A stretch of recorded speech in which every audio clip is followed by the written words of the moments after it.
యోనా గ్రంథం 4వ అధ్యాయం. యోనా దీన్ని చూసి బహు చింతాక్రాంతుడై కోపగించుకొని, యెహోవా, నేను నా దేశమందుండగా ఇట్లు జరుగునని నేను అనుకుంటుని గదా, అందువలననే నీవు కటాక్షమును జాలియును బహు శాంతమును అత్యంత కృపయు గల దేవుడవై ఉండి పశ్చాత్తాపపడి కీడు చేయక మానుదువని నేను తెలుసుకొని దానికి ముందుగానే తర్షీషునకు పారిపోతుని.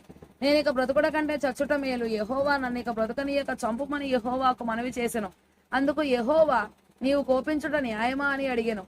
అప్పుడు యోనా ఆ పట్టణములో నుండి పోయి దాని తూర్పు తట్టున బస చేసి అచ్చట పందిలి ఒకటి వేసుకొని పట్టణమునకు ఏమి సంభవించునో చూసేదనని ఆ నీడను కూర్చుని ఉండగా, దేవుడైన యెహోవా సొరచెట్టు ఒకటి ఏర్పరిచి అతనికి కలిగిన శ్రమ పోగొట్టుటకై అది పెరిగి యోనా తలకు పైగా నీడ ఇచ్చునట్లు చేసెను. ఆ సొరచెట్టును చూచి యోనా బహు సంతోషించెను. మరుసటి ఉదయమందు దేవుడు ఒక పురుగును ఏర్పరచగా అది ఆ చెట్టును తొలిచినందున చెట్టు వాడిపోయెను.